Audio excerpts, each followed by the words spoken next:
Seeking information from DPS, a hearing is happening in Travis County this morning revolving around the deadly school shooting in Uvalde.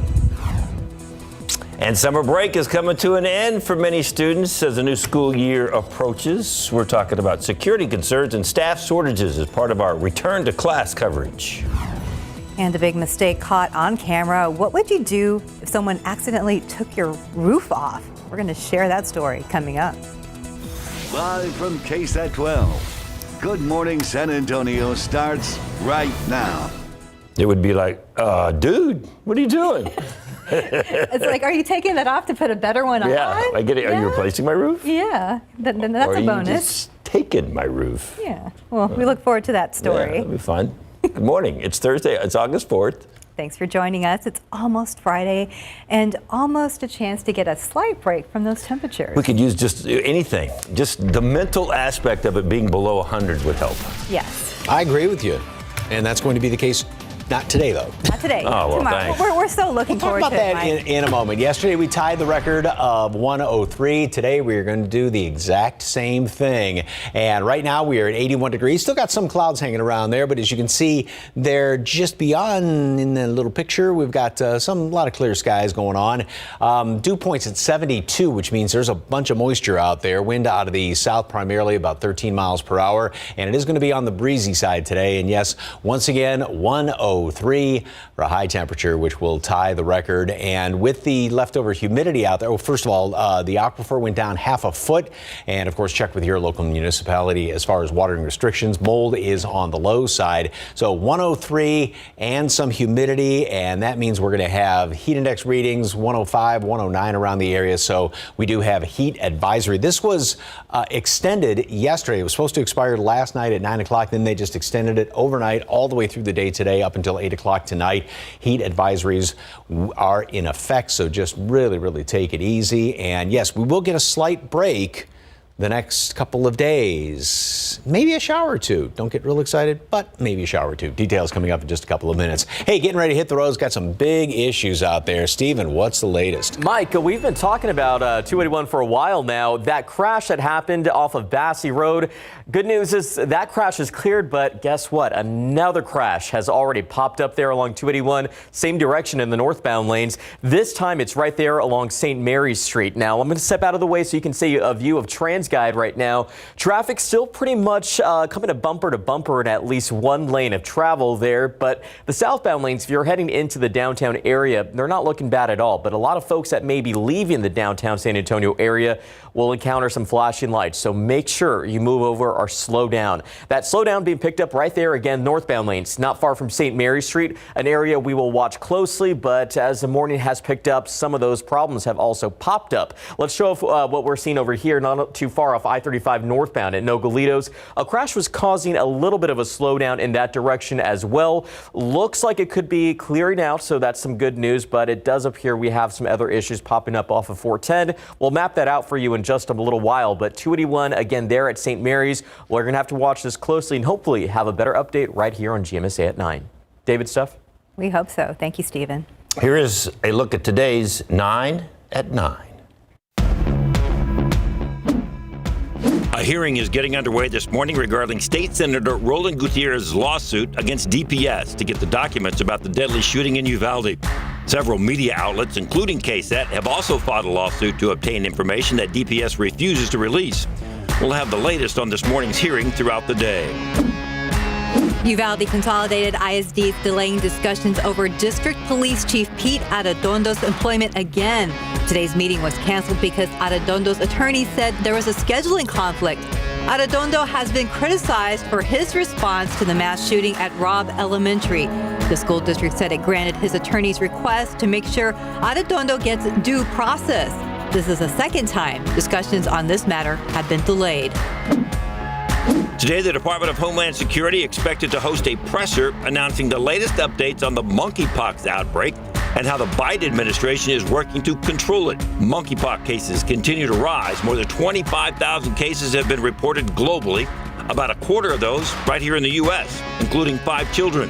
This week, President Biden appointed 2 top federal officials to oversee response to the outbreak. The CDC is expected to update its COVID-19 guidance, and plans could be released as early as this week. The agency is set to ease quarantine recommendations for unvaccinated people exposed to the virus, and they are also planning to de-emphasize 6 feet of social distancing and regular testing in schools. However, these changes are still being discussed among experts. Deliberations will resume today in the defamation trial of conspiracy theorist Alex Jones. The jury has to decide on the amount of money to award parents of the victims from the Sandy Hook school shooting. The families are asking for $150 million. Jones has already been found liable of defaming parents by calling the shooting a hoax. During the trial, Jones went back on his comments and admitted that the school shooting was real. The surprising vote to uphold abortion rights in Kansas is already having implications far beyond that state. Top Democrats and Republicans alike are now weighing in on what this could mean for the midterm elections and Republican chances of taking control of Congress. California, Kentucky, Montana, and Vermont all have abortion measures on the November ballot. The U.S. Senate overwhelmingly approved a resolution for Sweden and Finland to join NATO. The historic resolution to ratify membership for the two Western allies will now go to President Biden's desk for a signature. The decision must also be approved by NATO's 30 member states' legislatures and parliaments for final ratification. Finland and Sweden's membership will significantly strengthen the NATO alliance in the face of Russia's invasion of Ukraine.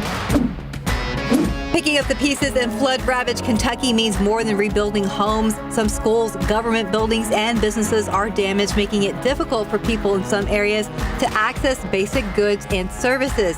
Even buildings that are intact might not have power, all while a heat wave sweeps the state. The NFL appealing a decision to sit Cleveland Browns quarterback Deshaun Watson without pay for 6 games. The league wants a full season suspension instead. It comes after Watson was suspended for violating the NFL's personal conduct policy at meetings with massage therapists while he was with the Houston Texans. Watson has not been charged with any crimes and has repeatedly denied accusations against him. And that's today's 9 at 9. In your morning headlines, new developments this morning in the Britney Griner trial in Russia. And what would you do if someone ripped off your roof? Now, is it ripped off, like got up there and tore it off, or they like ripped it off like they stole it? We'll find out. Plus, the hotel is forced to be the bearer of bad news because people keep messing with the bears. RJ Marcus joins us this morning with that story and more about that roof. Yes, more about the roof, more about the bears. Yes, Yogi Bear. Hanging out here in the Tennessee woods. But guys, let's go ahead and start first with this Britney Griner trial in Russia. Of course, the latest developments there. A verdict is expected hopefully today in Griner's drug smuggling case, and a Russian prosecutor is seeking 9.5 years of jail time for the WNBA star. Griner's defense lawyer said during closing arguments this morning that she had never used marijuana in Russia and that she never had the intention of doing so, but Griner did plead guilty to drug charges last month. Her lawyers say it was an attempt to take responsibility and receive leniency from the court. Griner, who plays for a Russian team in the WNBA offseason, was arrested in February for having cannabis oil in her luggage at the Moscow airport. The U.S. State Department maintains that Griner is wrongfully detained. And we talked a lot about the economy and inflation, but one thing that doesn't seem to be affecting us as much here in America is spending money on vacations. That's right. Several travel industry leaders and experts say that demand is still high as the summer winds down, and that's despite fears of an economic downturn on the horizon. So experts blame that on so-called revenge travel. That is the huge travel boom following years of lost vacations during the pandemic. And there's also been a major jump in credit card travel spending. While consumers are starting to pull back on some discretionary spending, some things they don't have to spend money on, it's not holding true for travel. American Express noted that travel spending was up nearly 150% in the previous quarter. Yeah, and meanwhile, Airbnb says reservations are soaring as well. The company announced a 24% increase in bookings in the 3 months that ended in June compared to the same time period in 2019. Also, you may have noticed this as well. Gas prices are dropping a little bit. The U.S. national average for a gallon of regular gas is $4.13, and that's down about 70 cents from a month ago. And San Antonio's average is now $3.55 for a gallon of regular gasoline. All right, guys, now to this crazy roof story. So imagine leaving your home for work or school and then returning to see that your roof, poof, is just gone. That all happened to a Kansas man and his renters after workers ripped off the roof. David actually pulled it off the wrong home, and get this, it was all caught on camera. So the owner rushed to his house Monday after renters heard banging and then obviously called him. When he got there, the roof was a wooden frame and no workers were even there. Get this, they simply just took off after this mistake, but they did leave a pile of shingles on the ground. So the owner contacted police and his insurance company, and he was able to get in contact with the roofing company. Now the owner says that the men will be fired. That's the owner of the roofing company. And this is good. They also offered to cover the cost of fixing the roof, and it was actually fixed on Tuesday. Oh, well, yeah. That's good. You would think, right? Yeah. At least that. That's good. At least they got it fixed. Yeah. You said it was down to a wooden frame. It was a wooden frame. So within, I guess, a few hours or so, these workers, and I don't know what caused them to realize that they made this mistake, but then they were just like, you know what, we're out. We quit?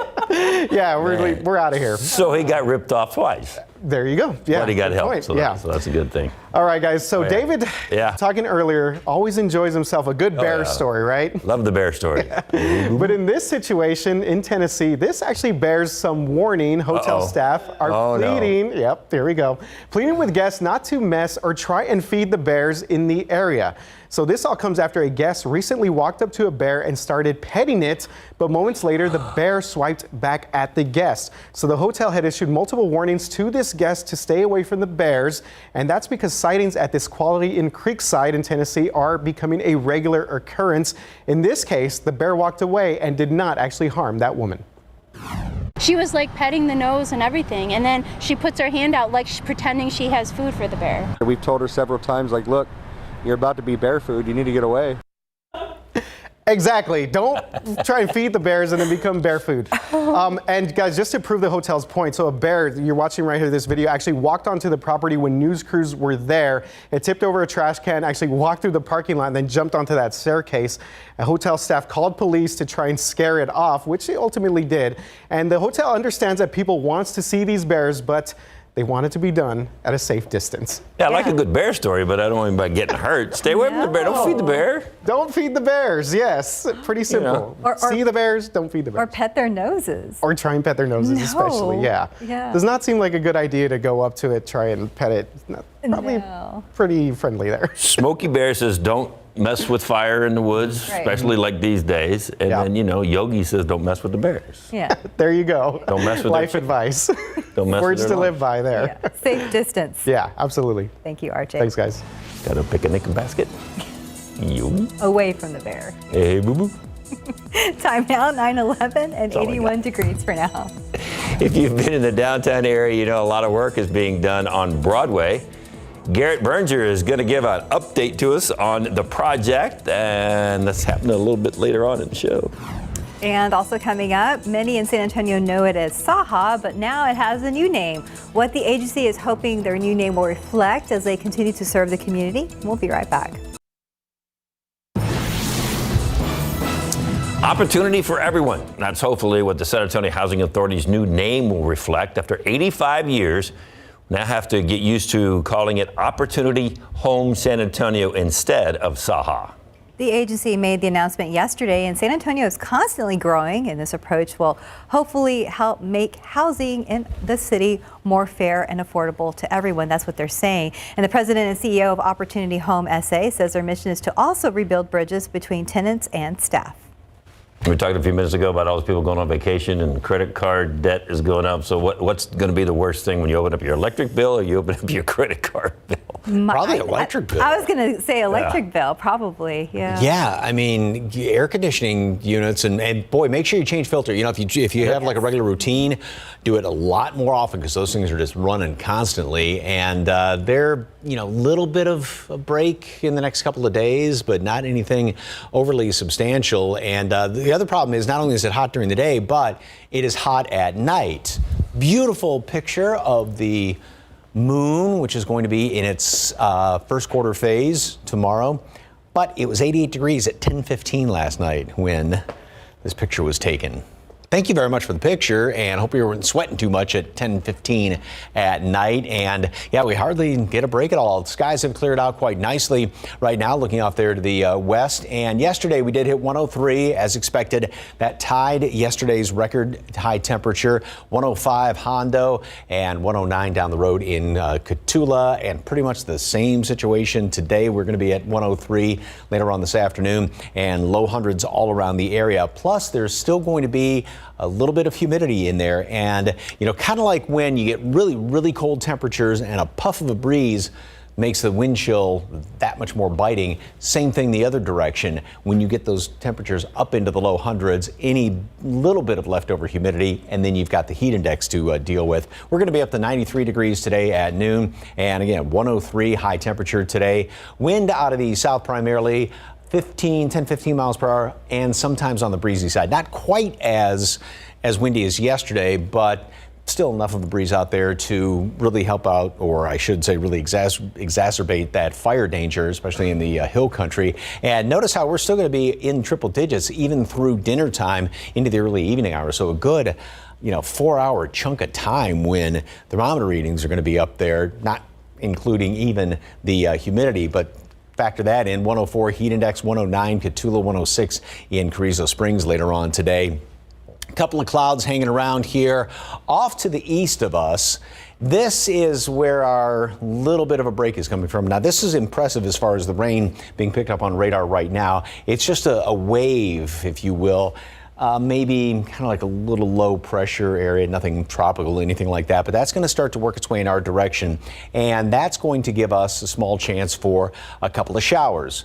By tomorrow, mid-afternoon, one or two of these popping up. Best thing, or the most important thing to take away from this, is the fact that the majority of this is going to be well off to the east of us, but we will have a couple of them out there. I think this computer model may be a little bit generous with rain chances tomorrow, but again, there will be just one or two of them out there, and then that is going to extend also into Saturday. If you had to pick a day, if I'd pick a day, Friday or Saturday, I'd lean towards Saturday with the slightly better chance. Both days, not a great shot at rain, but at least temperatures will be held down somewhat. Not today, though. 92 at noon, and then 103 high temperature today, and that will tie the record. Of course, we do have the heat advisory in effect up until 8 o'clock tonight for the metropolitan area, up 35 and over 10. And then the next few days, 99 tomorrow, 97. That's down to the normal high temperature this time of year, and a couple of showers here and there. Today we hit number 55 as far as triple digit days this year, and then we pick up the count again on Sunday. Monday we will tie for second place.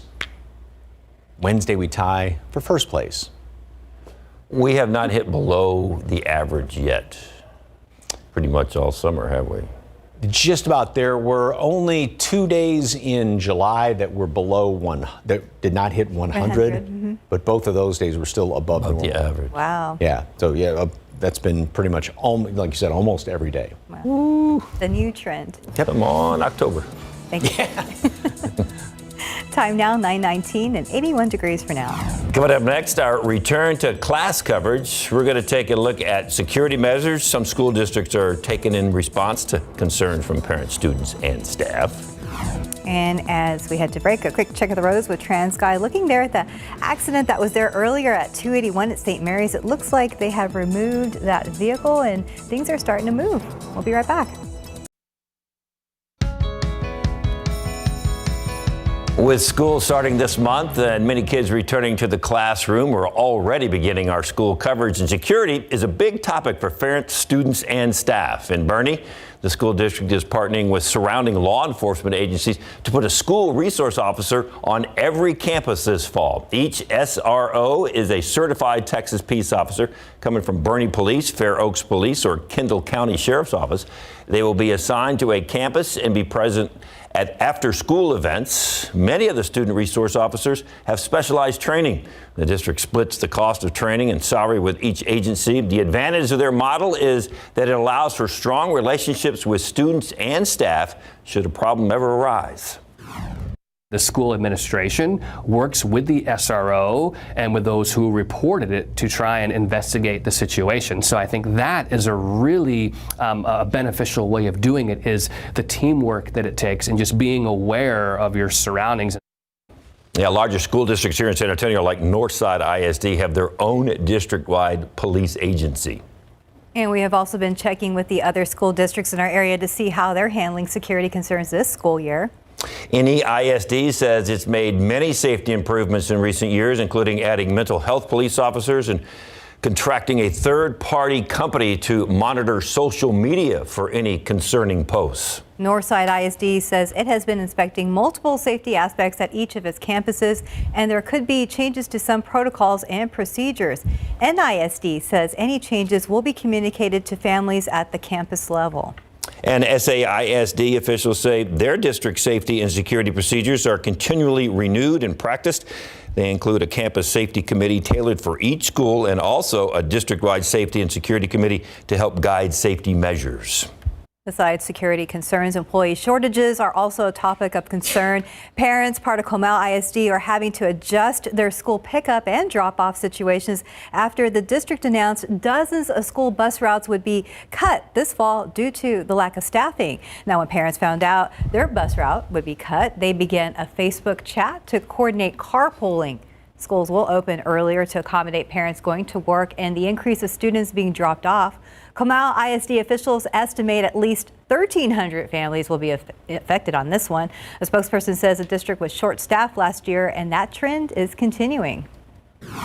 This was not a decision that we wanted to make. The only solution to it is that we have bus drivers. Comal ISD needs at least 25 bus drivers. If you are interested in applying for that position today, the district is holding a job fair for bus drivers and other positions within the district. And this will be their final summer job fair. It is happening from 5 to 7 p.m. today at the district's Support Services building in New Braunfels. And while some folks may be looking for a job, other parents and students may be looking for some help when it comes to breakfast and lunch. During the pandemic, all kids were able to eat free breakfast and lunch. That government program is over.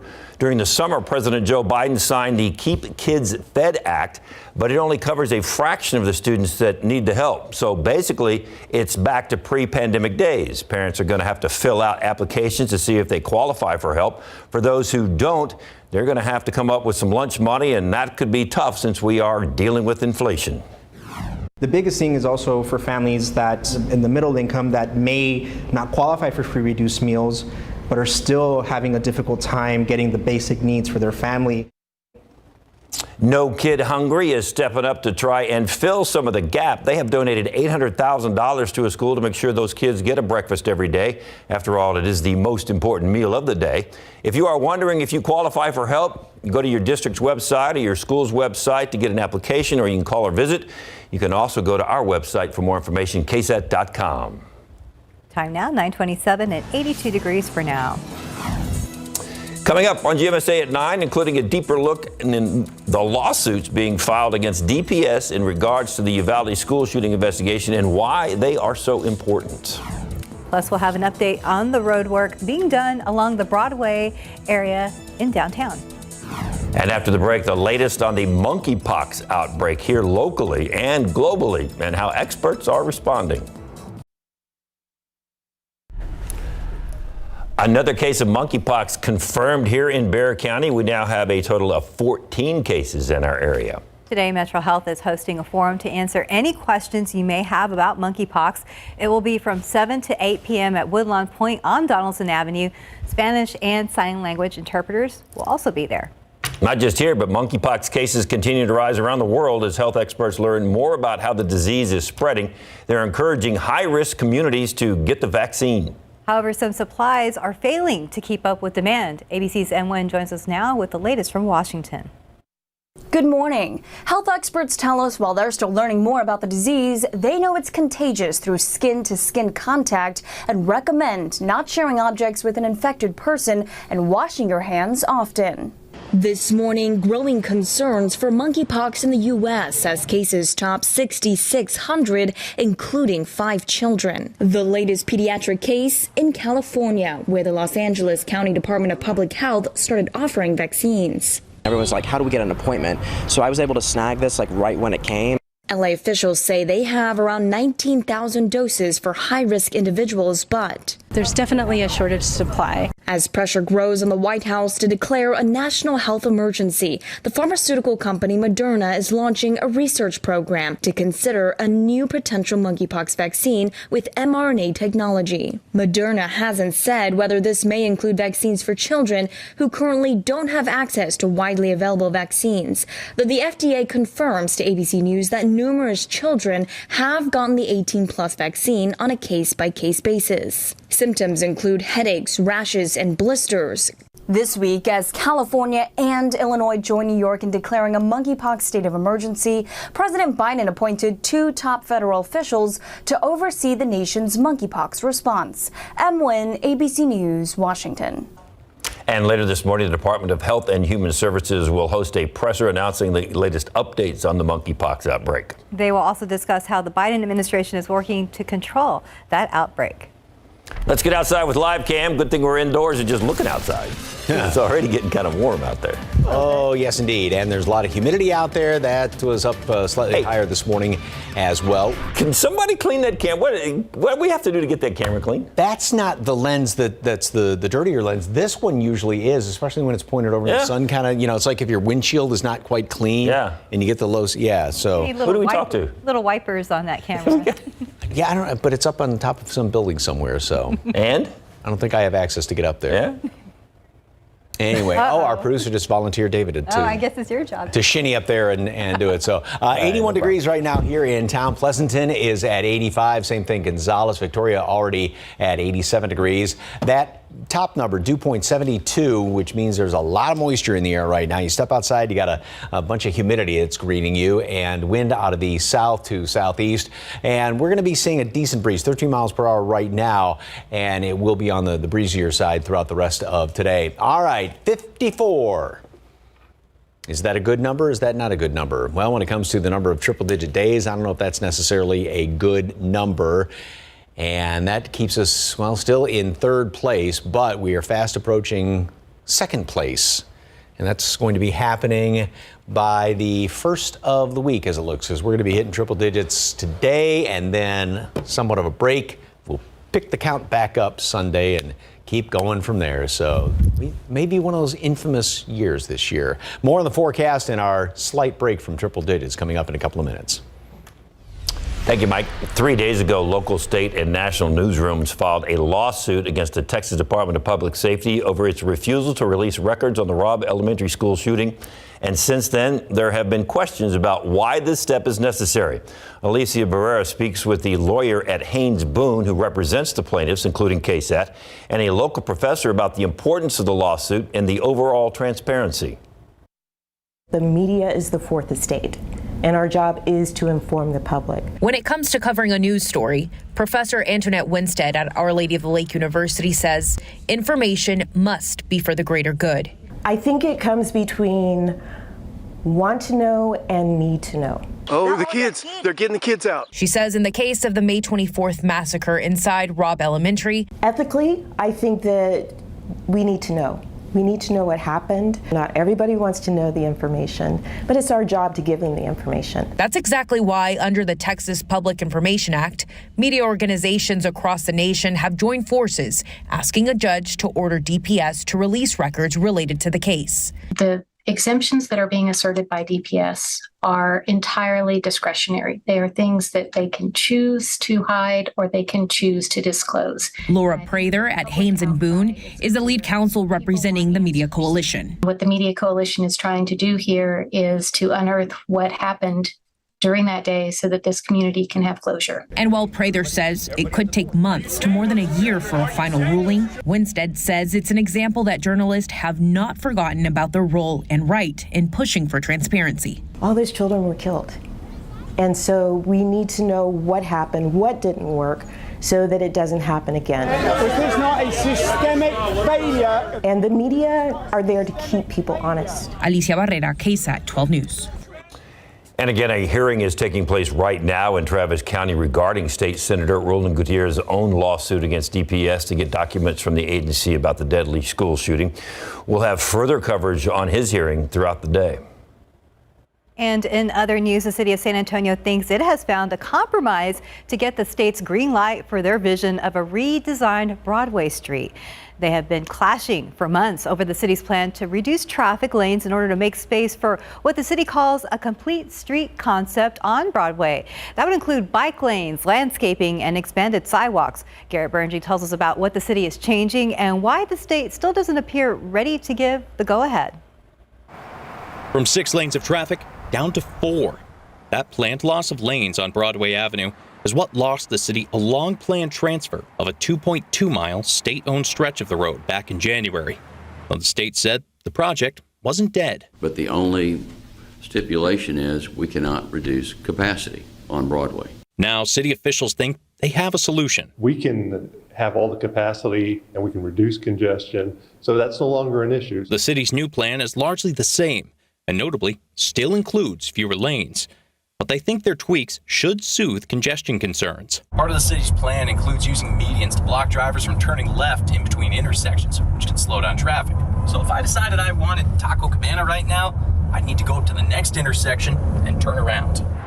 They also have plans to maximize the intersection's efficiency, including synchronized traffic lights. If the driver is following the speed limit posted on the roadway, they should hit all green light at the same time. But TxDOT still seems disinclined to consider cutting lanes.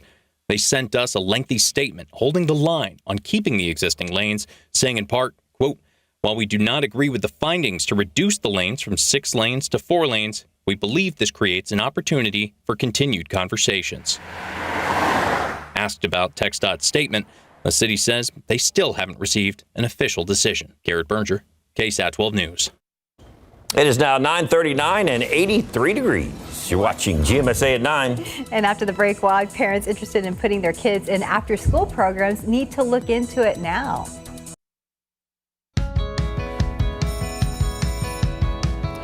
As many students get ready to go back to class, parents interested in tutoring and after-school programs for their kids need to start making those plans now. As Patty Santos explains, that's because staffing shortages are making available programs harder to find.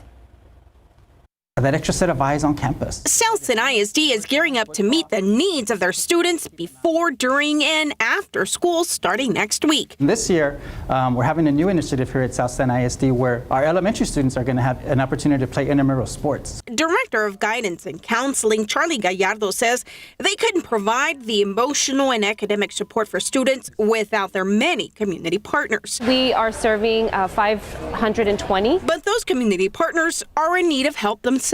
Unfortunately, we're facing a staffing shortage, so we're not able to serve the 840 that we normally would.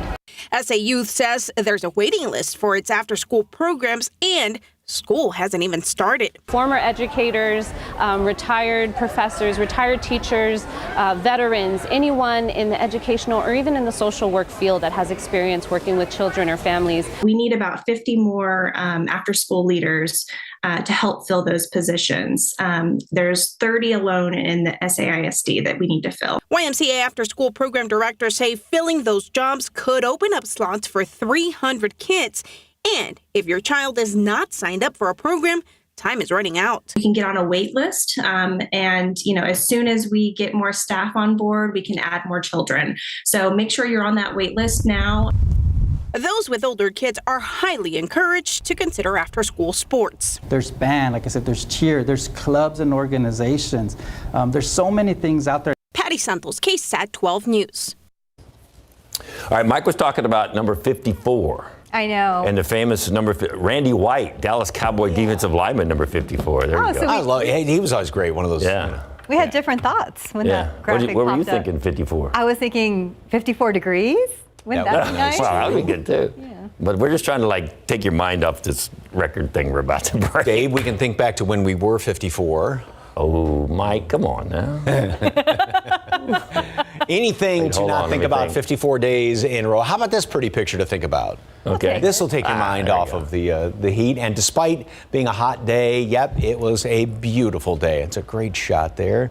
Thank you very much for the KSAT Connect picture. All right, plenty of clear skies out there right now, and that just means got a lot of sunshine, and it's already starting to really heat things up. All right, the fire danger is still on the high to moderate side. This is from obviously Texas A&M Forest Service, but it is down ever so slightly from yesterday. And until we get some really, really good rain, which is not in the forecast, obviously all of the grass, all the vegetation, everything is going to remain extremely, it's just like tinder out there basically. And these three big fires in our area, the Hermosa fire is only about 5% contained, and up to the north in Blanco and Gillespie counties, those are 60 and 50% contained respectively. So just be really, really careful. Anything, folks, that, I mean, just be careful if you're outside with all these tinder dry conditions. Visible satellite picture, just a smattering of clouds right now. A few more over there around Medina, Uvalde counties and up to the northeast. But other than that,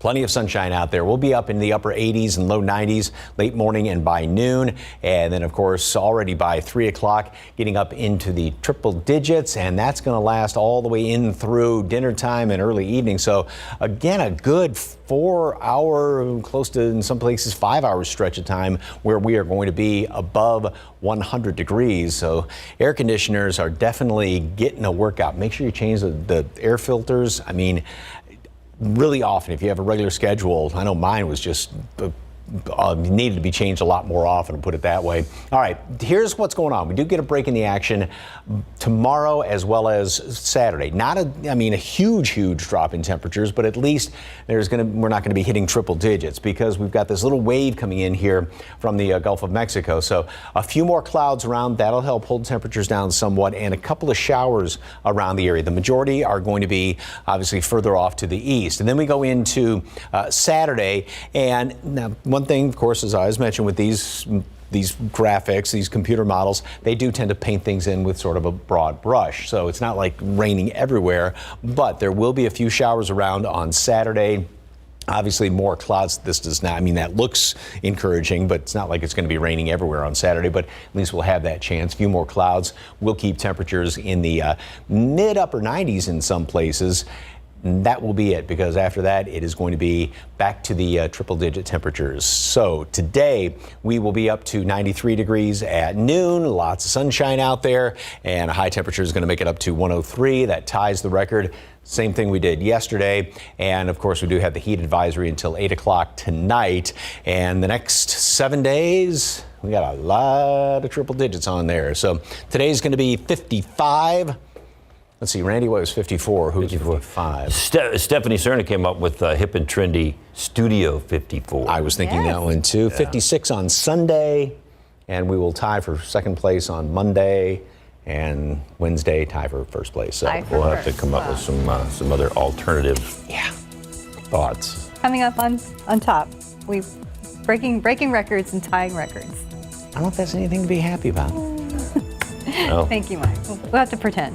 Better than being sad. Yeah. Time now, 9:48 and 83 degrees for now. Oh, we're going to make it. We're tough in South Texas. When we come back, a look at Brad Pitt's new movie coming out, Bullet Train.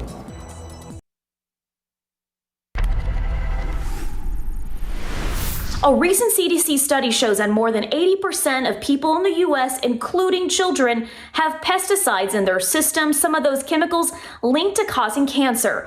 I'm Sarah Acosta. Coming up tomorrow on GMSA, the health risks associated with pesticides in your food and how to protect yourself. Time to climb aboard the bullet train. CNN's David Daniel gives us a look at the big new action movie arriving in theaters this weekend. What am I snatching and or grabbing? A briefcase. You said you wanted simple for your first job back. Doesn't get simpler. A simple job gets very complicated and very dangerous for Brad Pitt in Bullet Train. I'm not the only one on this train looking for this case. Evan, where's the briefcase? Oh, so shit. It was just here. There's a bunch of assassins on the train, all looking for the same thing. And it's, these characters are so bombastic. They're brilliant. And they give you so much material as an actor to play with. Hi, there's a gun on you. Bro, it's the quiet car. Gotta use your small inside voice in here, son. There's a gun.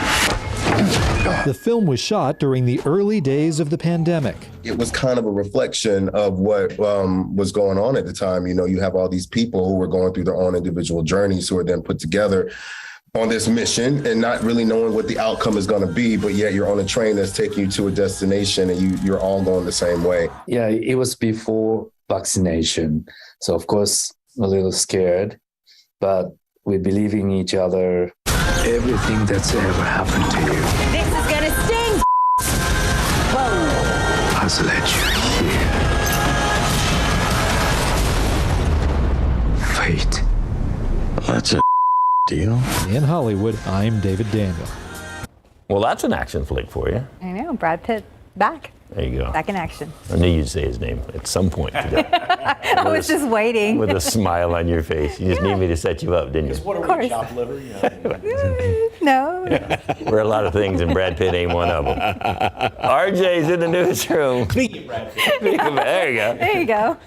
Yeah, guys, we have a lot of action coming up here on KSAT News Now, streaming at 11 a.m. We're anywhere that you could find your streaming platforms, KSAT Plus, KSAT TV, so make sure to check us out, KSAT News Now. But we're going to be having a pretty exclusive story here today. It's about the Uvalde football team. They are starting a new tradition this year, of course, to honor the Robb Elementary School victim. So a senior will get the honor of wearing number 21 to, of course, honor the students and teachers who were killed in that terrible shooting. So we'll introduce you to the senior who gets this honor for the very first time, talk to coaches and teammates about this as well. Also want to mention that we have another separate story here. Mark Cuban, we all know him, wants to turn a Texas town into Jurassic Park. So more on that story ahead. KSAT News Now at 11 a.m.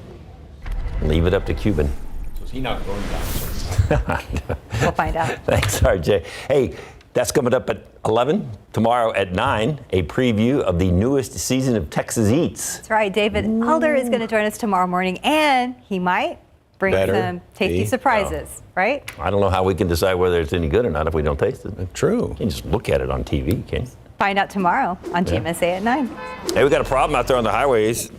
This is something new this morning, been everywhere. Now it's at I-35 and Psalms Road. You can see there's only one lane of traffic moving, a lot of vehicles involved, and a lot of emergency vehicles are right there. So that's I-35 at Psalms Road. And that traffic on 35 is backed up anyway on a normal day, so it is. Yeah, you look at the access road over there. Yeah. And that camera's swinging around. Mike, what's going on? Yeah, a little bit of a breeze out there, not as windy as yesterday, and of course the fire danger remains extremely high. 103 today is going to tie the record, then we get a slight break in the action tomorrow and Saturday. Couple of showers here or there. If I had to pick a day for a slightly better chance of rain, it'd be Saturday, and then it's back to triple digits Sunday going into next week. All right, well, this is a couple of days below 100 on your calendar there. We'll take that. I'm very thankful for the couple of days of break that we had. Yes. Thank you for joining us. All right, we're going to go find Brad Pitt now. See where he's hanging out. Have a great day, guys. See you tomorrow.